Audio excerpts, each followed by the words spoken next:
Hello everybody, lovely to see you again. We are together for the next instalment of Baby Aliens Got My Teacher. So, where did we get to? My favourite game, heads down, thumbs up. We acted very normal for the rest of the day, and we made sure we didn't let anybody get anywhere near our ears. Jodie said we should go anywhere and everywhere together, and then she said act normal and keep your eyes wide open at all times. So we did. Then in the afternoon, Miss Jones said we could read our books because we were all a bit sleepy, and she was as well from all the dancing. But I didn't read any of mine. I couldn't stop looking at the clock because as soon as it was home time we could start plan 2. Then, when it was 10 minutes before the bell, Miss Jones said, "Right, how about a quick game of heads down, thumbs up?" And that's when I really started to panic. You probably know the game heads down, thumbs up, but just in case you live in France or somewhere like that when they don't know how to play, everyone puts their heads down on the desk with their eyes closed and their thumbs sticking up. Then 4 people are picked to stand at the front. And then, when everyone has their heads down and nobody is peeking, they sneak around and pick one person each and squeeze their thumbs. Then, when they have all picked someone, they go back to the front of the classroom and say, "OK," and everyone brings their head back up and opens their eyes. Then the teacher says, "If your thumb was squeezed, please stand up."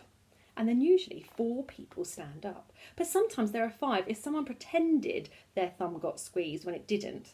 Then the people who got their thumb squeezed had to try and guess who squeezed it. And if they get it right, they get to swap places and become the squeezer. It's usually a really fun game. But we haven't played it for ages because Miss Jones doesn't like it. And that's one reason I started to panic when she suggested it, because she doesn't even like that game. But the main reason I started to panic was because if we all had our heads down and our eyes closed, then Miss Jones would have full access to our ears, because we couldn't even stick our fingers in them because we'd have to stick our thumbs out. Then Miss Jones said she would be one of the squeezers, and so would Gary. I didn't know what to do, so I looked at Zach, and he was texting on his phone under the table, and I looked at it and it said, "I love you, Mum, goodbye. P.S. I'm sorry I didn't change the cat litter." Then I looked at Maisie, and it looked like she was already in position to play the game. But then I saw her thumbs weren't up, and I knew that she had fainted. That's when I thought we were doomed. But then I looked at Jodie, and she had that look in her eyes. And I didn't know what she was going to do, but I knew she was going to do something. And then Jodie had the biggest JT ever. She jumped up and her seat went flying and she started screaming, "Go, go, go!" And that meant run! So we did. Josie started throwing jotters and pens all over the place, and then she waved a ruler at Gary when he tried to get her, and me and Zach had to carry Maisie by a leg and an arm each.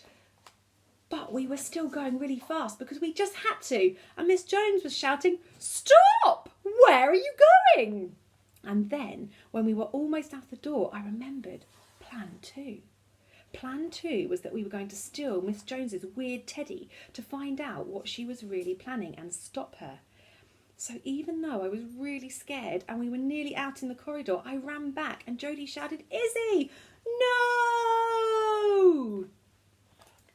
Decapitation. I ran across the room so fast that I almost fell over. Miss Jones was rushing towards me and shouting, "Come back! What are you doing?" I could tell everyone was staring at me and that they were probably all in shock, but I didn't even look. I just grabbed Miss Jones's teddy off her desk as quickly as I could and I started to run. And that's when it happened. Something inside the teddy moved and I was so shocked I almost dropped it, and then Jodie shouted, "Izzy, run!" So I ran. We ran to the girls' toilets, but Zach didn't want to come inside. He wanted to go to the den, but the den was too far away and we were scared we might bump into Mrs. Seath, who'd know we shouldn't be out of class, and then we'd be in really big trouble. So we just grabbed Zach and dragged him into the girls' toilets and then locked ourselves in one of the cubicles. After we all got our breath back, I said, "There's something wrong with the teddy. It moved. Something inside the teddy moved."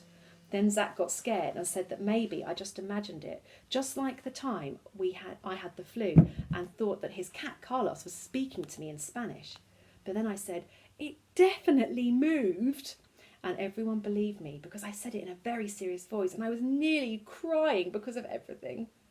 So Jodie said we should calm down and that she would take the teddy from me very slowly and do an examination. And then she picked the teddy up carefully and moved to feel all over its body. And then it moved again. And that's when Maisie shouted, "The baby aliens! The baby aliens!" And we all knew what she meant. Miss Jones kept the baby aliens inside her teddy. That was why she was always hugging it and stuff. Jodie went silent and was scared to move because she was still holding the teddy. And then she whispered, "What if it explodes? Like the office lady said. The aliens, they'll get out." Then Maisie covered her ears and squealed, "Do something quick!" So Jack said, "We'll bury it. Then when it explodes, the aliens won't be able to land in our ears." So Jodie said she'd be in charge of transporting the teddy since she was good at holding things carefully. And I said we needed to find a spade ASAP. But then Maisie said, "Wait, I've got a better idea." And she didn't look scared anymore. She looked serious. And then she said, "We need to decapitate the teddy." I didn't know what decapitate meant. But then Zach said it meant Maisie wanted to chop the teddy's head off. Maisie said the only way we could be sure that the baby aliens would be gone for good was to flush them down the loo and see them die with our own eyes. Everyone agreed, especially when Maisie said it would be better than burying them in case the aliens wriggled their way up through the mud and managed to find us. So we got ready to do the decapitation, and then Jodie said, "What do you think they'll look like?"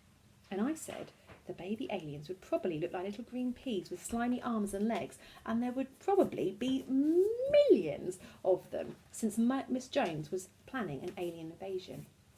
And then Zach said he was going to be sick, so we told him to go to the other toilet before we started. So I held the teddy and Jodie pulled its head really hard, but it wouldn't come off. So then Maisie started pulling too, but it still wouldn't come off. So I said we needed to go back to the classroom to get the big scissors. And then we heard a thump in the next cubicle and Zach's legs poked through into our cubicle. And Jodie said, "What are you doing in there?" And then we realised Zach had fainted. We'd never seen Zach faint before, but it was okay because Maisie said she knew exactly what to do. She gave him a drink of water from the tap and she made him stay in the recovery position until he was feeling better. I was surprised that Zach had fainted because usually it's Maisie who gets all scared and faints. But also Zach said he wasn't scared of killing the aliens, and Jodie must have been thinking the same thing because then she said, "You said you weren't scared to kill the aliens." And Zach said that he didn't faint because of the aliens. He said it was because I said the aliens were going to look like peas. And then I remembered Zach's pea phobia. So I said that the aliens probably wouldn't look like peas and that it would probably look more like long green beans, and that didn't seem to help. So I just stopped saying things. So then we stuffed the teddy behind the toilet to keep it safe and waited until 2 minutes after the end of the day bell had gone. And then Jodie said, "It's clear." So we all ran along the corridor to the classroom to get the big scissors. And that's when we bumped right into Miss Ross, who teaches 1B. "There you are," she said. "What on earth do you think you're doing running out of class like that? Everyone's looking for you. Come with me." And I was just about to make up a story about why we couldn't right now when I saw something sticking out of her bag. I couldn't believe it. It was another teddy, and it was exactly the same as Miss Jones's teddy. The others saw it too, and before I knew what was happening, Jodie just grabbed it and shouted, "Abort mission! Abort mission!" Which I knew meant we should forget about getting the big scissors and just run. So we ran down the corridor and Miss Ross was shouting for us, come back this instant. But we didn't. The next chapter is the incident. So we'll leave it there until next time. Take care. Bye-bye.